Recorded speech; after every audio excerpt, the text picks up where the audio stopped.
Okay, guys. Hey, Melissa here. I want to talk to you all about something. This is going to be a little bit of a longer video than my normal shorts. But so I was watching Michael Knowles, and I was watching a video about a show he has on there about women in porn. And you can check out my community and watch it out.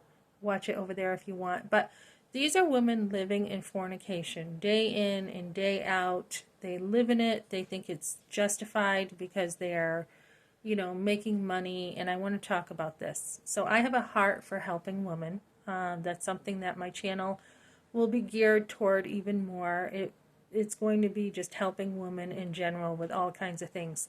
But I think it starts in the early years, and it starts young. It starts very young. So when I was growing up, I never heard the word fornication. It's just like, I learned that word later on when I was going to church, and I'm like, what the heck is fornication, right? What is that? So the Bible is very clear about what immoral women are like, how we don't want to be immoral. There's lots of warnings in Proverbs about the immoral woman. But our society right now is teaching women that it's okay to be sleeping around with anybody. And if you get paid for it, then even better, right? So that is the real definition of a gold digger. It's not what my mother-in-law tried to, characterize me as. Gold digger is someone who's willing to give up their morals, willing to do anything in order to make money, right? That's what a gold digger is.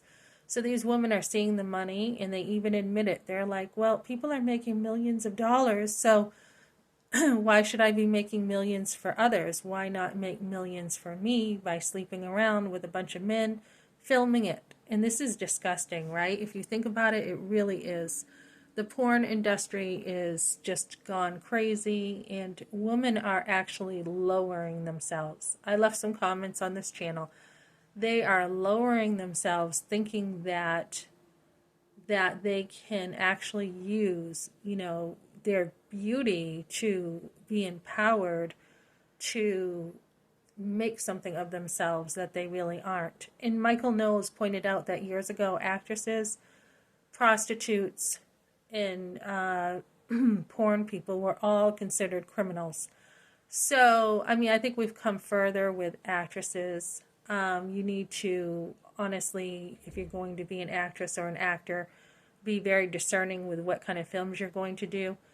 But they think there's no consequences whatsoever for sleeping around with a bunch of men. They think that their soul they can separate from their body, which we know is not true. They think that they can use their beauty to do whatever they want.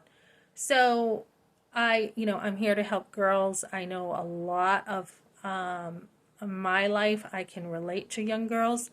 The Bible talks about the older woman teaching the younger woman to love your husband, which I did, love your children, to be chaste, okay? So to be discreet. A lot of my clothes here will show like, okay, I'm, a little bit stylish just because that's how society is. It's not totally immodest. I don't go showing off nude pictures on the internet or anything like that. I am an older woman anyways. And it's just not becoming of an older woman to do that, right? To be in porn or whatever. And as women get older, they usually mellow out. The beauty goes one way or another. You still can be beautiful when you're older. I've seen other women who are much older and still beautiful, but there comes a maturity that's expected when you're older, right? So, so to talk about this a minute, I want to talk about the difference between a young girl, as I was, who doesn't really know better compared to women who do know better. So your teen years are going to be very different, and it starts in the teen years. Your teen years, you're trying to figure out who you are.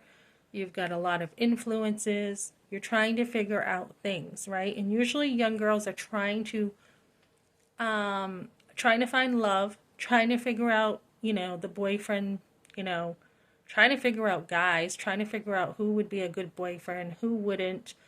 But you want to teach your young girls not to sleep with boys. That's what you want to teach them. So I had on one side of my family city folk, and I had on the other side country folk. And on the one side, you know, I had aunts and uncles divorcing, every single one of them. Marriage was not really lifted high. My grandmother was, she, you know, was sleeping around. She looked like an Elizabeth Taylor. She prostituted a bit. She did all these things at the expenses of her kids. So, you know, being with a Catholic background that she had, I don't know how this worked because most Catholics would say this is wrong, but she wasn't a practicing Catholic. So, you know, it was kind of like do what you want and then just go to confession later and say sorry and do it again and say sorry and do it again.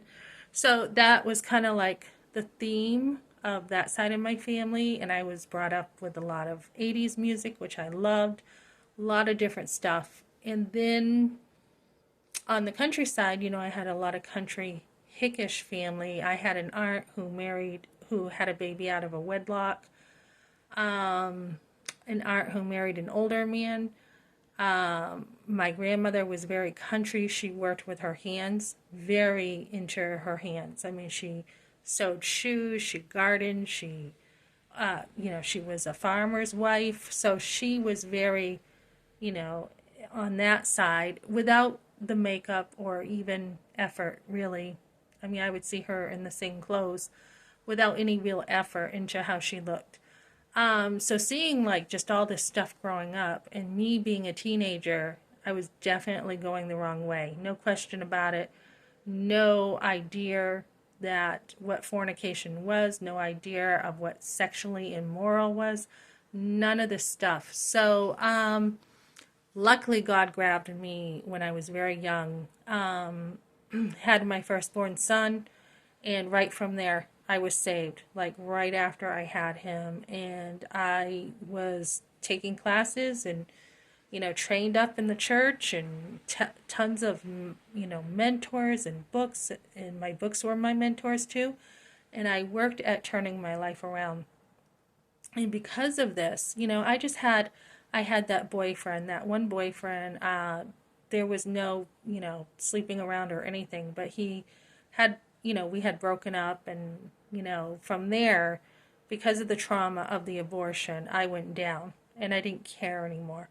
So, what had happened to me is not quite like what these girls are doing. They're out there just having sex with whoever. So mine was more relationship oriented. It was broken relationships. So, you know, I had sex with that boyfriend. I was not taught that it was, you know, you have to wait until marriage.